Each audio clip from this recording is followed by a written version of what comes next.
Income tax department मुझे 10 साल से ज़्यादा हो चुके हैं। बाय प्रोफेशन में एक चार्टर्ड अकाउंटेंट हूँ और मैं टैक्स लॉ में पीएचडी भी कर रहा हूँ। मेरी थीसिस भी एडमिट हो चुकी है और मेरा पेपर पब्लिकेशन होते ही मेरे को डॉक्टर की डिग्री भी मिल जाएगी। मैं सीए के स्टूडेंट को पिछले 12 सालों से पढ़ा रहा हूँ इनकम टैक्स।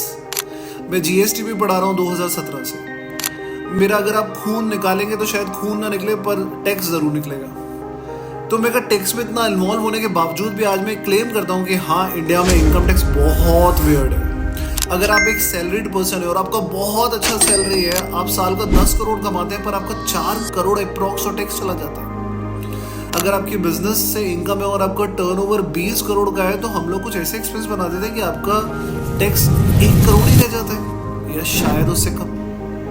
अगर आपकी सिर्फ एग्रीकल्चर इनकम है तो आपका टैक्स एग्जेम्प्ट है। एग्जेम्प्ट। बॉलीवुड के किंग खान की बेटी ने अभी 13-14 करोड़ अपनी एग्रीकल्चर इनकम बता के कोई टैक्स पे नहीं करा है।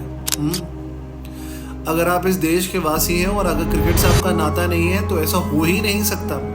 हमारा खून, हमारा जुनून, हमारा सब कुछ क्रिकेट है। बीसीसीआई जो कि आईपीएल में खरबों रुपए कमा रहा है, वो उसने अपने आप को चैरिटेबल में रजिस्टर्ड करवा रखा है और उसका टैक्स एग्जेम्प्ट है। इसीलिए तो लोग देश छोड़ के बाहर चले जाते हैं कि उनको यहाँ का टैक्स समझ में ही नहीं आता।